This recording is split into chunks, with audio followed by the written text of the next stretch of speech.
Hello, everyone. My name is Cassandra, and I am a Death Keeper. And I wanted to make today's video about um, a couple things that the average person engages with, but doesn't fully understand what it is that they're doing. It's this idea of what I was told growing up as truisms, as things that just are, and we just kind of accept the way that it is and how it goes. And I guess today I wanted to point out some of these flaws, that these blind spots that we have, that many people have in their day to day lives. And not just those flaws, but I want to go about describing, or perhaps explaining, how we can go about detecting them when we see them, and how we can make ourselves aware. Because if we don't know if something is happening, then we can't do anything to stop it, change it, acknowledge it. Unacknowledgement is by far one of the greatest travesties that can happen, especially when it comes to somebody who is seeking truth. And so I wanted to identify a few of those things, one of those things specifically, and it's the mythos of the good person. And I want to talk a little bit about resonance, and how in sacred geometry and this field of spirituality, how resonance is a compass for us, and it helps us not only make good decisions in our lives, but also gives us the ability to recognize situations as they are, and not as our general perception might have us believe a thing is. And so when it comes to resonance, which will be the first thing I talk about here, it, resonance is a thing that is happening all the time. The earth has its own resonance field. We have our own resonance fields around us. They form in toroidal energetic patterns and can be registered on the electromagnetic field. There's also things like thermal imagery and spirit photography that has shown exactly what the extent of energy can be, versus how it relates to our physicality. And this isn't to define the soul or anything like that. I can be just as scientific about this if it mattered or chose to. What spirituality calls the soul, science knows as the electromagnetic field. And with the breakthroughs in quantum physics, we understand how observation, perception, and attention can affect things at an energetic and material level.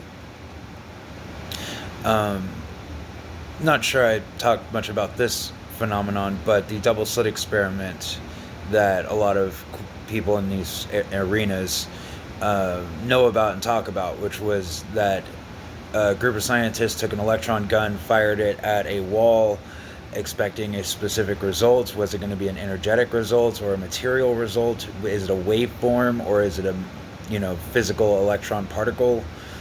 Or it was, how does it be? How does that happen at the subatomic level?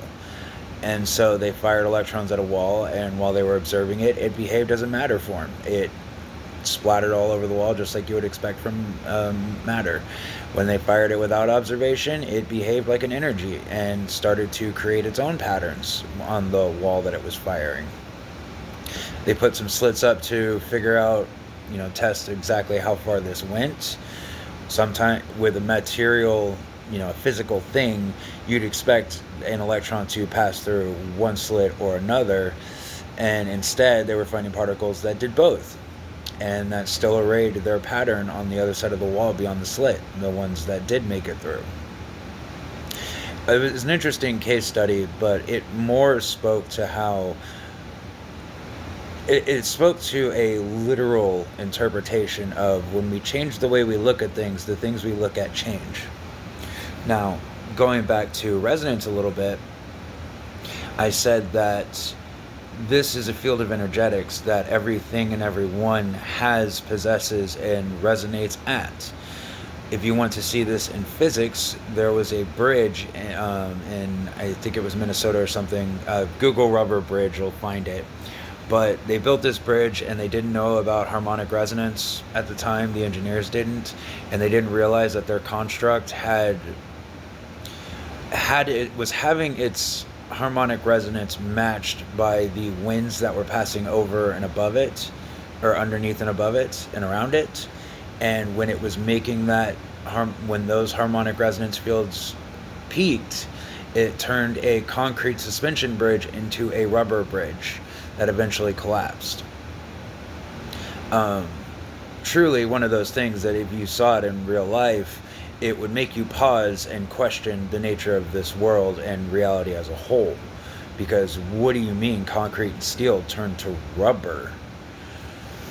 And that is the power of harmonic resonance. In fields of cymatics frequency, even just if you worked at a radio tower and installation, you know about amplitudes and how you can have matching frequencies which increase the amplitude of a frequency, make it louder, bigger, stronger. Or if you create an opposite waveform to a certain noise, you can cancel sound and make that frequency completely flat. What you probably don't think too much about is how your own body and its resonance field could be very much like that bridge, and is in a lot of ways. And not just your body, but all things, all plants, all creatures, etc., so forth. And this is why you can't stand in front of an LRAD for too long without feeling like your head and chest are about to cave. That's applied frequency, and that's applied energetics. And when you take it to the spiritual level with sacred geometry, you find that not only can you augment your own resonance to create spaces that are both, that can be very pleasant for people to be around or very unpleasant for people to be around. It's something that we do all the time. And for people who aren't aware of this, well, you could become a victim of your own resonance radiation and not know it. Because when it comes to people, and especially with our water bodies, we're very acutely in tune to changes in our environments. Things like barometric pressure shifts or static in the air. Our bodies feel it oftentimes before we become aware of it. And sacred geometry kind of teaches us how to bridge that gap and become more aware of it and stay in a state that keeps us aware of this. That keeps us aware of what are we doing to affect the world around us, and what is the world around us doing to us. Now, in actual practice, when it comes to ritual and things like that, we have to talk about things like framework, which is a rubric, a matrix of intention, so a spell circle, and then the intention itself, which is the energy that we pour into our spell work to create desired results. And one of the first things that I am quick to tell people about that, especially if they're feeling overwhelmed in these places, is one, you might have a bit of an affinity for this kind of thing and be more sensitive than your average person. If that's true, then you have to not only be more mindful of your own energies and how that relates, but also of what energies you take in from the world around you. And so we talk a lot about barrier craft right off the bat, and barriers are one of the safest and easiest practices to get people in a headspace of understanding where their power ends and the world begins, and how you can control that space in your own head, in your own body, in your own spirit, so as not to be washed out by all of the energy that you face in your everyday world. Now, I mentioned before about how I've already mentioned about harmonic resonance in the world, but I want to talk about the Earth's harmonic resonance, because it's just one of these things where if you were born into a machine, then you would likely not be able to hear the machine because it's always clanking and clattering around you. And so you kind of have to train yourself back to it. in the terms of this planet, it has its own resonance field. It has its own electromagnetic field, and it's all bound up in our atmosphere and the ground beneath our feet. And one of the things that you'll find in the study of cymatics and frequency resonance is something called the Schumann harmonics field, which is essentially the heartbeat of the earth. And if we didn't have machines and cars and planes and all kinds of other noise in our everyday life, even just the hum of electricity from a light bulb or a television, these things have effects on your life and how you function. And they also interfere with that Earth's natural harmonic resonance. There have been people who have gone into fields like social engineering and sociology, psychology, etc., and they look at ways about how people can become ruined by the expectations of a normal life, especially if you're here in America, which is work 40 hours, you get maybe a month of vacation every year, but you're going to have to work up the hours to get to that amount of time. And you have just enough time to go home, sleep, take a shower, eat something, and go right back to work. And you're expected to do that day in and day out for months and weeks at a time. Psychology, sociology, etc. say that's madness. That is actual insanity. Because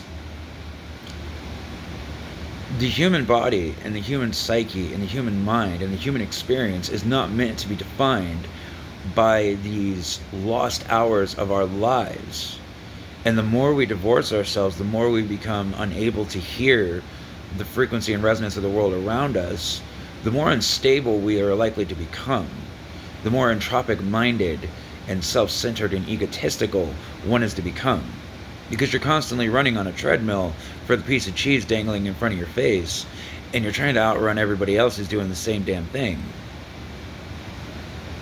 So, in a term of practicality and reasonability, it was said by many researchers talking about employment specifically, they said that for every every 3 months of work you have, you should probably take a month out to go out into the wilderness and unplug.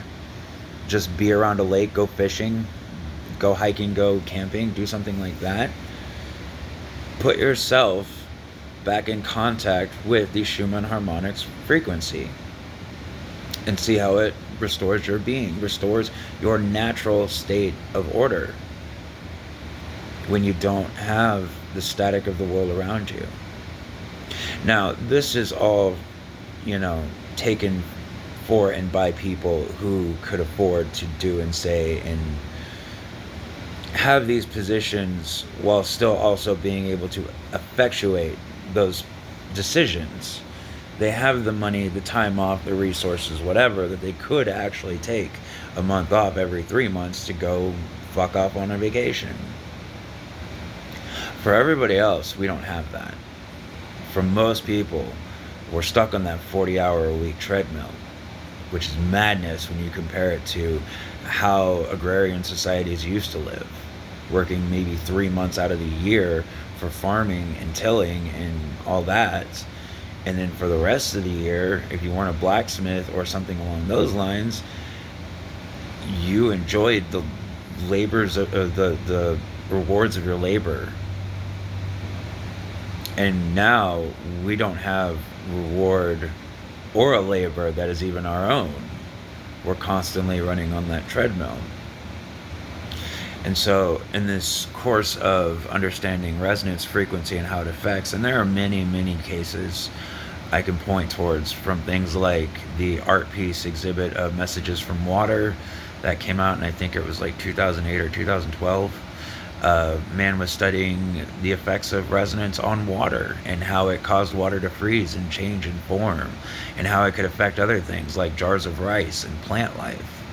And you go into the horticulture world long enough, anybody who's got a greenhouse, and you might just hear them playing Beethoven or death metal inside that greenhouse, because that's what the plants respond to. So now we have to talk about the other side of this equation and why authenticity and reality and what it is, the world as it is, and how we interface with that world. We have to take that up a notch and start talking about the myth of the good person. Because in sacred geometry, we don't have good and evil by conventional understanding. We have life and entropy, because those two things absolutely exist. Good and evil are subjective terms, and they were used to mask and override the natural state of things, which was and is life and entropy.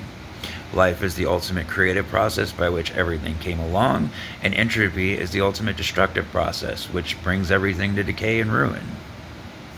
That is a natural process. That is how this life operates. Nothing lasts forever. And if you had a world of infinite life, then you'd have a world of chaos where every mistake that ever happened would never go away, where every failed experiment perpetuated beyond its existence. It would be suffering, endless suffering, especially if life was predicated on the consumption of other life, which for us is a case. That's a byproduct of entropy. A world that is ruled entirely by entropy is a world that doesn't exist, because it will kill itself, because all things entropic eventually dissolve into the whirl of the void. That's how it's supposed to be. So we call it the great experiment. Can life and entropy, source's most powerful functions, can they work together to create something better, to create something meaningful, to create something interesting, creative, beautiful, sometimes tragic and terrible as well, which in their own context and terms can also hold glimpses of beauty, things that give the human spirit, or just spirit itself, pause, to give us experiences that we would not have in a utopia or perfect environment. Now, that doesn't mean that anybody should be suffering intentionally or because it's a part of the process or anything like that. Choice gives us an ability over this great experiment of sorts to find avenues where we can both maximize and minimize the detrimental things that both entropy and life can bring. And yes, life can bring its own detriments. If you don't believe me, ask anybody who's been paid for their entire life. I had a man such like that, and I was their sponsor for a while. And I won't go into details because it's very personal at this time. And I wish them well. I hope everything's going good for him. But he'd been infantilized by the lifestyle he'd been living. And as a grown man, felt like there was nothing in this world he could do for himself. That's before adding racism and prejudices. That was just because of a life well lived by other people's standards. The flower doesn't bloom without the storm, and we have to be able to manage both. And now we go back to the myth of the good person, because good people in my life and experiences are some of the most dangerous people I have ever encountered. Why? Because a good person thinks they're doing good. They believe in the good and evil spectrum in the first place, and so they're already dealing with a slanted view. But what makes them particularly dangerous is that their goodness gets reinforced by the environment that dictates what is good and what is evil. And anything that grates against that can be easily written off as an evil, or, they're a good person. They did what they could. What's the problem with that? And the problem with that is that that's how you get people in supermarkets calling the police on people stealing food, on a woman buying diapers, because a quote-unquote good person could see that situation and go, "Stop the thief. I'm going to do good and get people and do the right thing and call the authorities." And then you have a dead infant who had nothing to do with the situation. There was a story not too long ago exactly like this, and I wish I had the name in front of me, but Again, I don't prepare very much for these. I just kind of go off of what's in my head at the moment and what I'm feels like is needing to be said in these transmissions. But the people who think that they're good people are scary as hell for someone like me who is spending most of their time just trying to survive. Because there's a limit and a line to how good that they will be, and that line has already been defined and signed. Whether you're talking about mental health practitioners or doctors or teachers, there is a measure of good person practice that becomes impractical, dangerous, and outright stupid. And one of the biggest examples I can give you of how this can be incredibly corrosive to society as a whole and to maintaining bonds of trust in the community is, actually, I'll just give you one straight out of the streets, one from the camps of many homeless people and people like myself who experience this every time we walk into a doctor's office. So you have your doctors who are clearly good people. Society has deemed that doctors are like some of the best people ever because they help people. They went to school to learn how to help people. There's a whole Hippocratic oath about it. Thus, the blinders get set. And when a homeless person shows up at an ER or something, we are likely to be looked at and go, oh, that's drug-seeking behavior. We need to help them and stop them from their addictive processes. And we need to engage in a certain way based on what we're perceiving. Because they might look poor. Because glasses are broken, skin looks like shit, and teeth are perpetually fucked up from smoking. I've experienced this so many fucking times in my life. And not from just doctors. I've seen it in therapists. I've seen it in people on the street. Now, at least with a chud or an asshole, you can kind of figure out where they're coming from. But with somebody who tries to hand out food, that line can be precarious. Because if you're not thinking, or you're just being a good person, then you can be setting yourself up for a colossal failure, a clip-worthy moment, and you will end up demonizing an entire group as a result of that. And I'll give you some examples from that one too. Now, one is from a person who is definitely not a good person. All right, this guy was an asshole. And it happened in Texas, if I'm not mistaken, because of course it fucking happened in Texas. Of course it happened in the state, my home state, that I had to flee when I turned 18. A man in his big F-350 pickup truck decided that he was going to put down a blue bed liner in the back of his truck and then fill that truck up with ramen. And then he drove around to poor sectors and told people to just scoop out some ramen if you're hungry, you want to eat. Now, I don't know if I can assume rather that a person who does that is not doing that with their best interest in mind, with an actual thought in their head. I can also assume that they might, in some fucked up, twisted way, thought themselves a good person.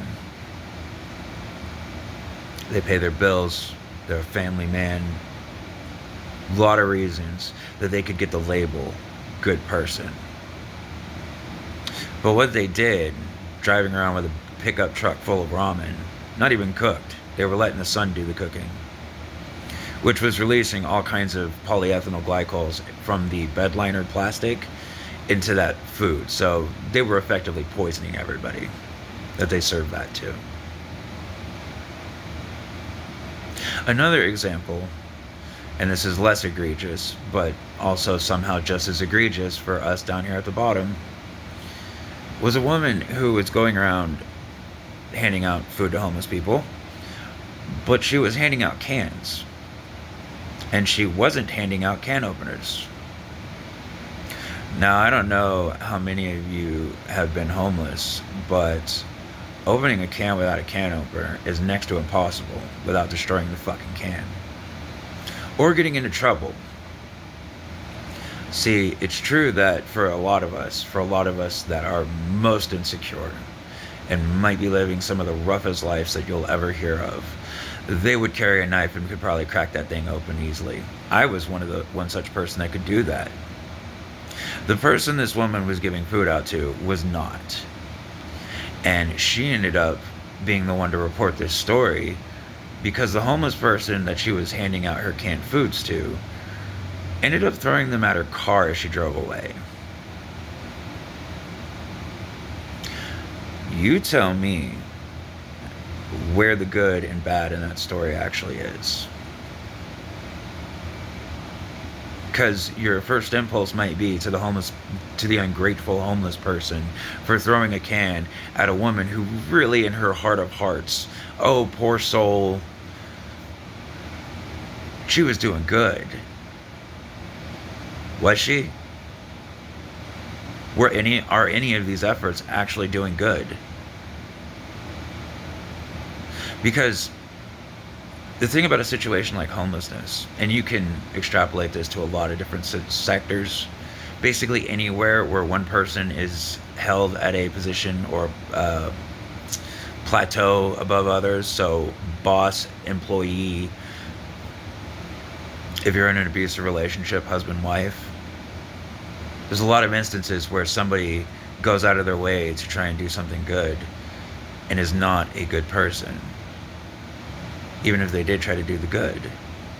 And honestly, I have more respect for a person who is just out there trying to do something than a person who goes out thinking that they're being a good person today. Because the person who's just trying to do something doesn't know what they're doing, but they're trying to help. The person who goes out there thinking that I'm going to go show pity on the poor unfortunates today without actually listening to any of their stories or understanding the positions that we're trapped in, that's more harm than good, and can be in a lot of ways. Hiding behind your money and giving it to a fucking charity, that also doesn't work. Stories of people giving up houses and jet skis and cars and shit to things like the Star of Hope or the March of Dimes or any other fucking outreach group. And most of that resource and money never getting to the people who actually need it. You can be brave and be the one person who goes out, like many people do, many quote unquote good people who do their medical exchanges and they do foods and they give out clothes, and that is so good for every single one of those people who do it. But the thing I'm trying to tell you is that you're not doing the good that you think you are. You're perpetuating a problem that is left to exist, is made to exist. It's made to exist.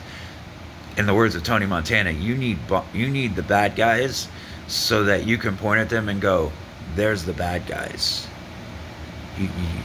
There's right here. Here's your bad guy. The homeless person. The disabled trans woman. You don't want to be like us, do you? You got to be good. And you got to do the right things.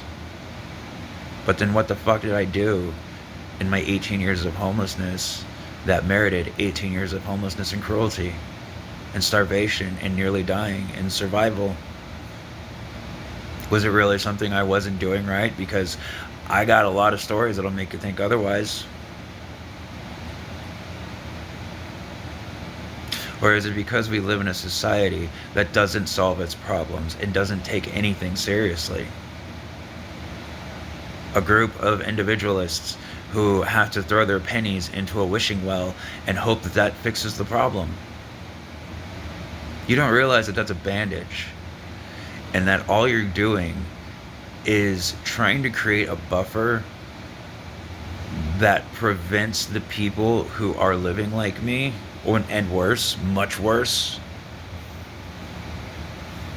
you're creating a buffer between you and them so that whenever they do finally pick up the pitchforks and burn everything to the ground, you can say, hey, remember that time I gave you a can of chili? That's all you're doing. And you're dealing with two problems there. One, you got people smart enough like me to know that's bullshit. And two, you got people that are definitely not as smart as me who don't care.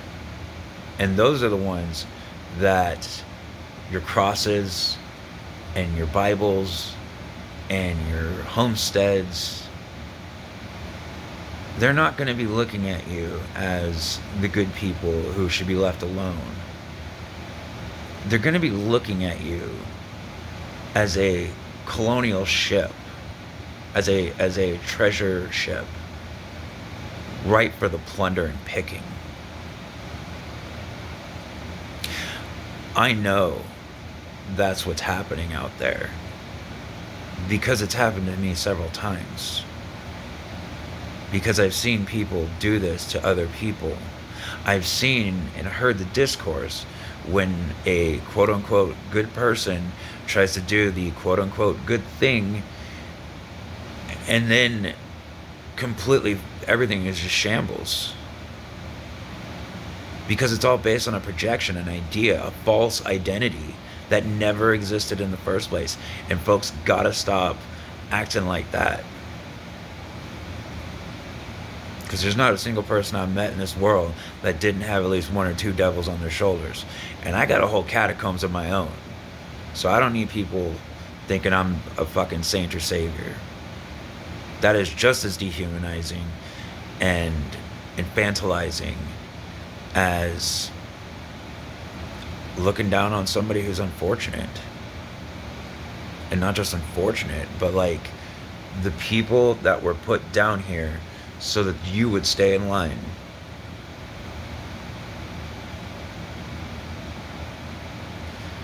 It's fucked up for all of us. And we have to stop with it. We have to stop living in these fabricated environments and realities and lifestyles and obsessions and euphorias and all of this other shit that makes us feel good, that gives us a ring in the back of our, in our frontal lobe. We have to stop doing that, and we have to start being real and coming together about our problems in ways that we haven't before. And that requires a level of honesty and discretion that we're also not ready for. Like, I'll give you an example. If I had my own little vagabond group of outcasts and rogues like I used to, then perhaps one of our models, like when we were in full swing, would have been the occasional moment where it's like, hey, we're going to be having dinner tonight. Everybody turn out your pockets. Whatever's in your pockets, you got to give up. Doesn't matter what it is. We'll find a use for it. Give it to somebody else. But everything in your pockets right now, you got to give up to all of us to keep the house going.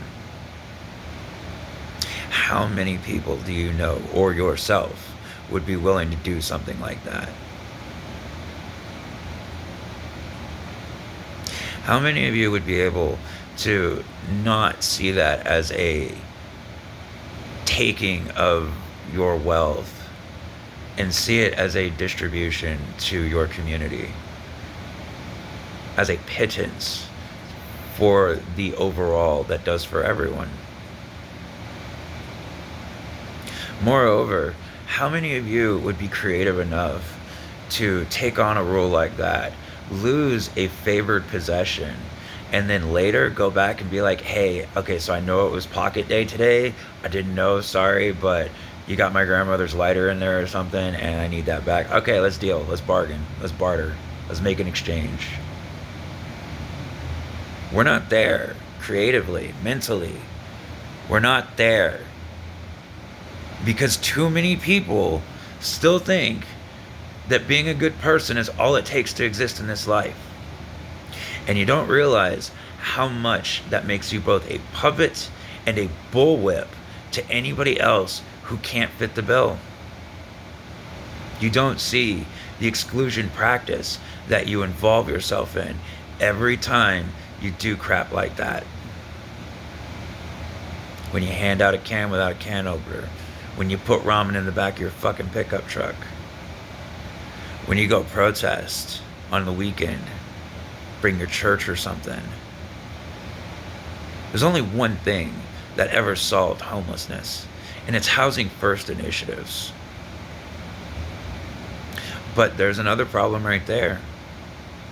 Someone like me may do for many years on less than a couch.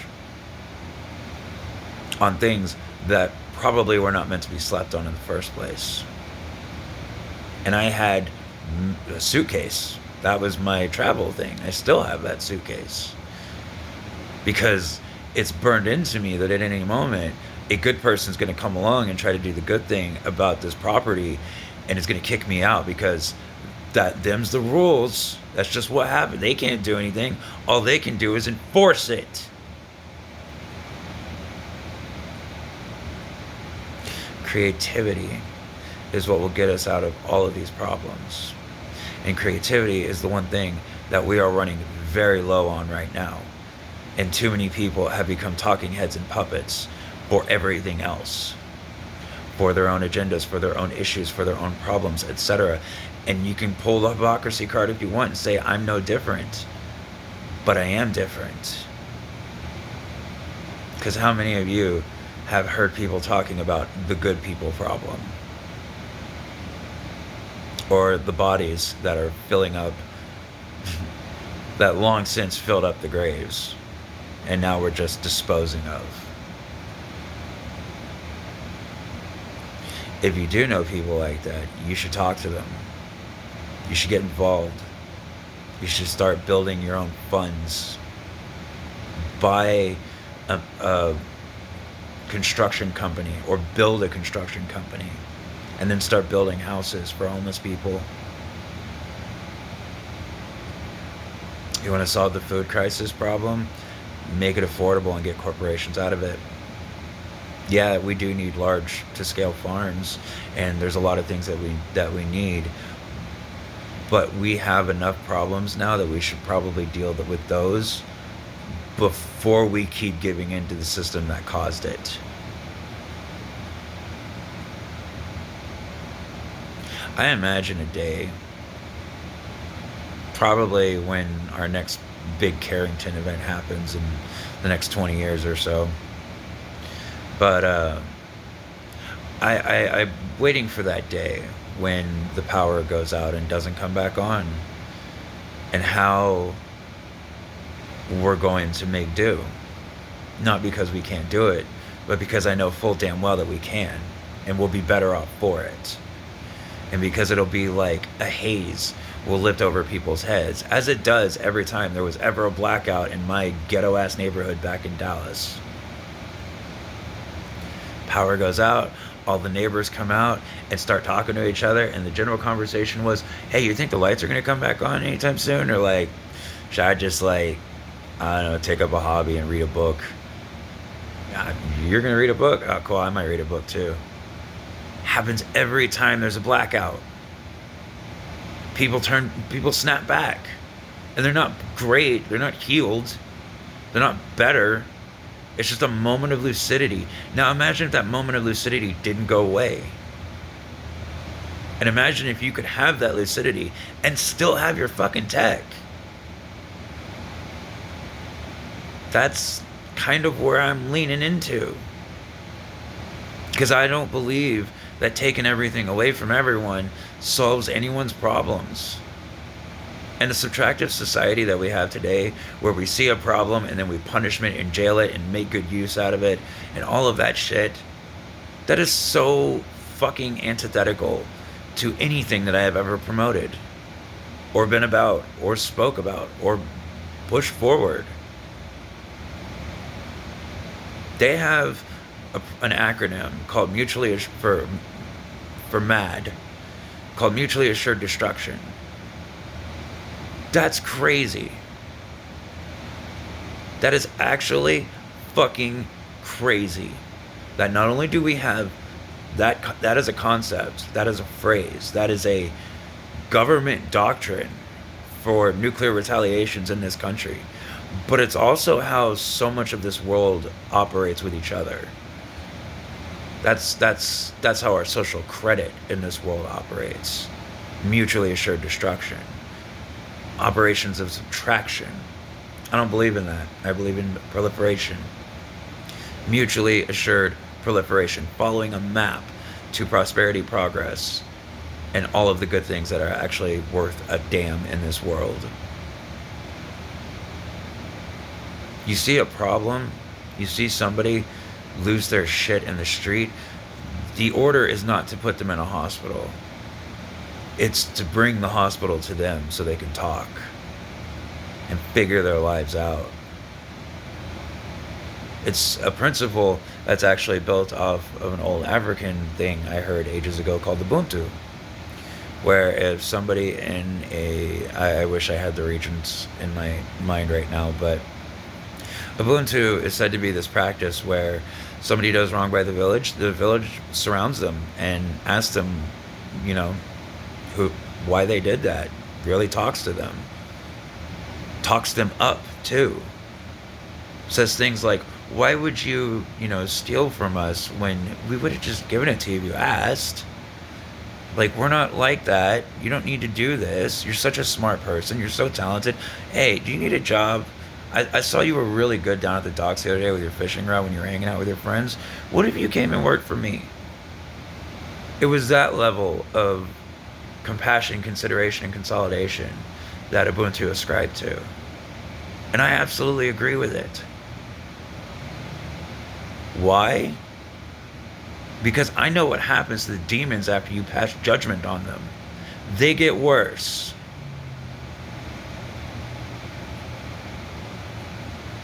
You don't get to play the good person card when everything around you is suffering. You don't even get to think you're a good person in those moments when everybody's suffering. You shouldn't. Because the focus should be on the crisis and the suffering itself, not how it makes you feel or how others will perceive you for doing the thing that you do. And I know that's going to hurt a lot of people. I know it's going to hurt a lot of people who have been doing good work, arguably good work by any other standard, but they didn't go far enough and aren't going far enough. And the people who are putting us down and are holding everybody down, they know your tricks too. They planned for all of this. And they're using your good person persona and faith and all of that shit, your beliefs, they use it against you. That's why you're not allowed to have a multifamily home anymore. That was racism that squashed that one with black people back during the days of white flight.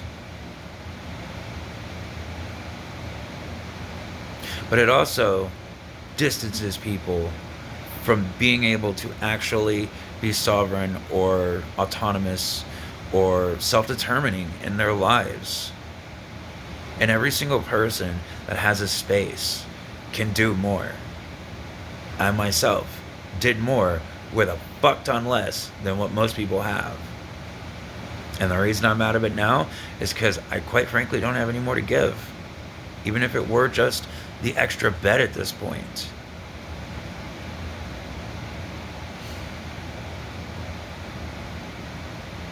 And so here we are, yet again, circling the drain. And so if you want to get away from the good person, find resonance. It's the closest thing to truth we will ever have. If you move towards something and there's a feeling, a pull that says this is the right thing, that's all the evidence you're ever going to get. That is your truth. We can talk about scientific truth and objective truths all day long, But in the day-to-day life of a spiritualist, going about looking for signs and trying to stay out of trouble and not get harassed or harmed, that's our compass, is resonance. To move with our hearts and our souls, and to do it with 1,000 times commitment every single time, because we know what the opposition will be, and we know what happens when a good person gets involved too. And if you are a good person who's hearing this and thinking, I just dumpstered all over your efforts, you're missing the point.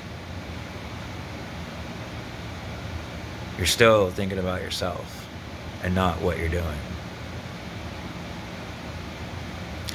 And I wish I could say I had something to help with that, or to be able to guide a good person away from their self-prejudice.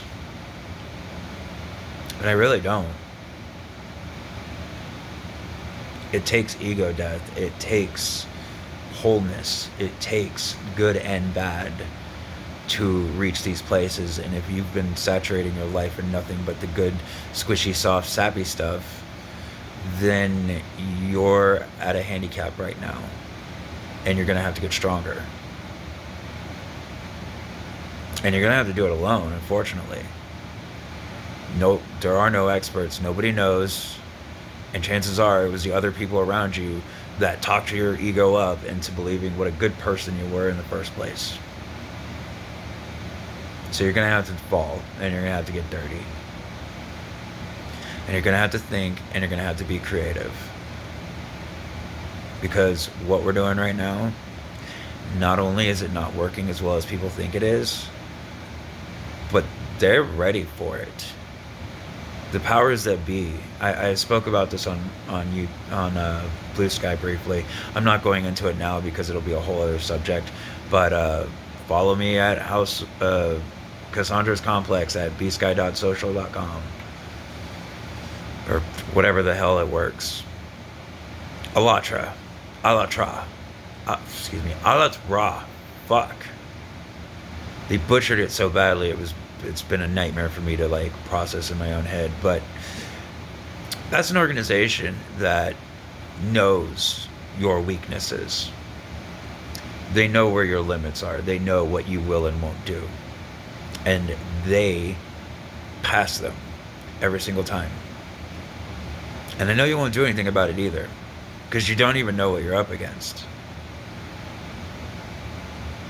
Worse yet, they would rather talk you into their circles than for you to ever step away from theirs.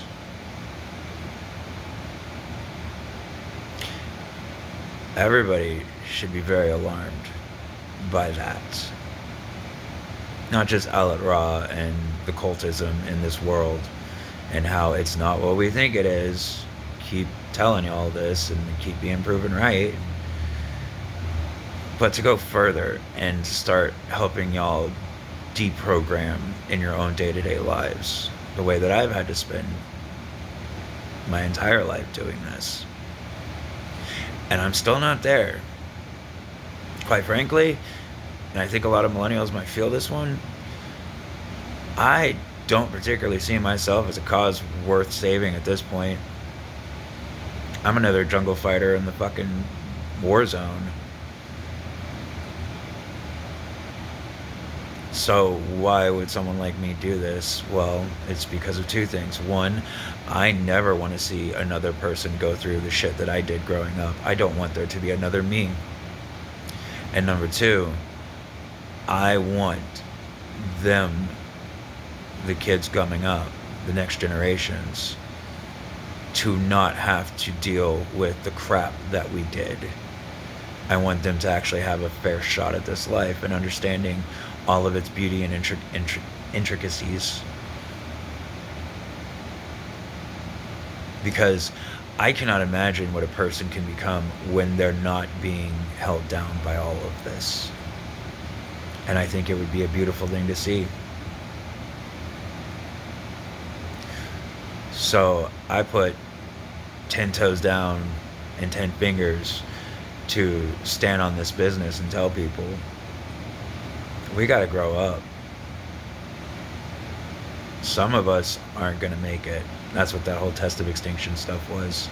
Some of us will find resonance and they'll find their place and they will stop running the same pathways as the rest of the lemmings.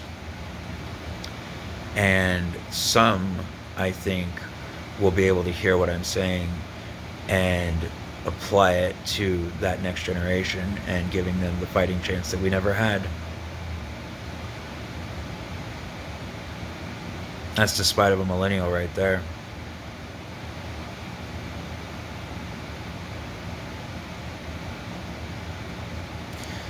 Thank you for your time, everybody. I know this is a longer one. Spells and blessings. Stay safe out there. I'm your local Death Keeper. Do the things if you're interested in sticking around. I don't promote, so it's up to you guys if you want to hang around and not sit around the bonfire and listen to these stories. For anybody who doubts my sincerity or authenticity, let me just say this. I believe in you in a way that I don't believe in myself. All of you, because I've seen it. And while some of you think that I'm the capable one, I'm really not. Because I can't really relate to most of you. But I have watched you for a long time. Seen the beautiful things that you can create. Listen to your songs. Listen to your stories. And I know what lies on the other side of this darkness. Now I just need you to know too. Take care, everyone.